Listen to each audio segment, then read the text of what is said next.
Alors, l'amplification du réchauffement climatique. L'amplification, l'augmentation de la température moyenne de la Terre est liée à un certain nombre de phénomènes. Donc on va voir tout d'abord climat et rétroaction positive. En effet, admettons que la température de la Terre augmente. Cela peut entraîner la fonte des glaces et la diminution de l'albédo terrestre. Si on diminue cet albédo, souvenez-vous, nous avions parlé du forçage radiatif, c'est-à-dire que l'énergie reçue par la Terre moins l'énergie réémise. Si je diminue l'albédo, alors la Terre va recevoir globalement plus d'énergie qu'elle va en réémettre, forçage radiatif positif, donc la température moyenne de la Terre va augmenter. On va amplifier un déséquilibre initial. C'est pour ça que l'on appelle ça une boucle de rétroaction positive.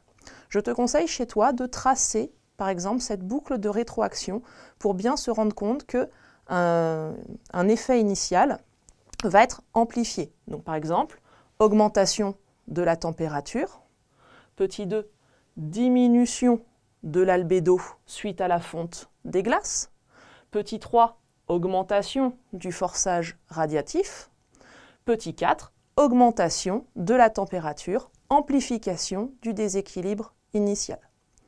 Il y a d'autres également éléments qui peuvent causer des rétroactions positives, comme les gaz à effet de serre. Même principe, si on augmente la quantité de gaz à effet de serre dans notre atmosphère, on va augmenter la quantité d'infrarouge qui va être absorbée, puis réémise vers la surface de notre planète. Là encore, le forçage radiatif va être positif.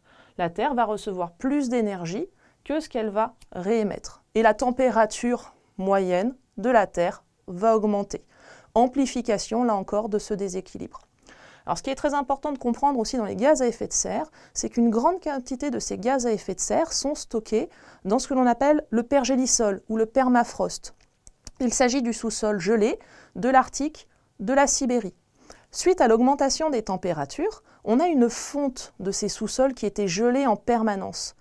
Et le pergélisol, c'est ce qu'on appelle une bombe climatique, c'est-à-dire que c'est un tel réservoir de gaz à effet de serre que sa fonte va entraîner une libération considérable de ces gaz, principalement dioxyde de carbone et méthane, et donc amplifier le réchauffement climatique initial.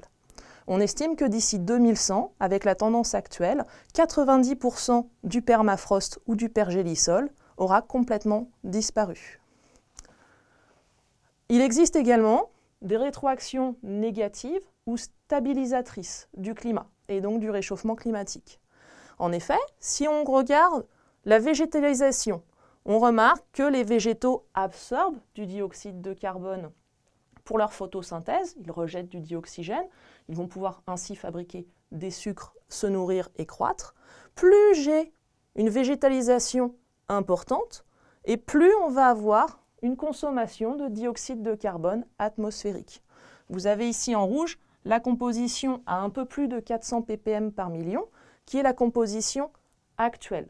Donc vous pouvez retenir cette valeur, 400 ppm ou 0,04%. C'est la même chose. Mais la quantité de dioxyde de carbone dans notre atmosphère, c'est bien de la connaître.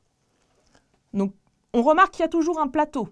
C'est-à-dire qu'à un moment donné, la quantité de dioxyde de carbone dans l'atmosphère va être limitante. Mais on peut avoir un effet de rétroaction négative ou de stabilisation en augmentant le couvert végétal sur le climat. Enfin, ce réchauffement climatique, on peut le modéliser.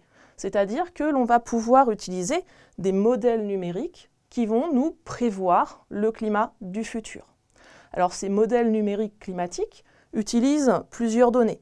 Tout d'abord, la mise en équation des mécanismes agissant sur le système Terre.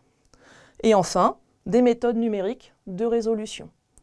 Ces modèles, donc on appelle des modèles numériques climatiques, ont pour objectif de prévoir les climats du futur via une Terre virtuelle qui reproduit les mêmes phénomènes que sur la vraie Terre. On peut ainsi réaliser des projections sur plusieurs dizaines, plusieurs centaines d'années et établir des scénarios concernant ce réchauffement climatique.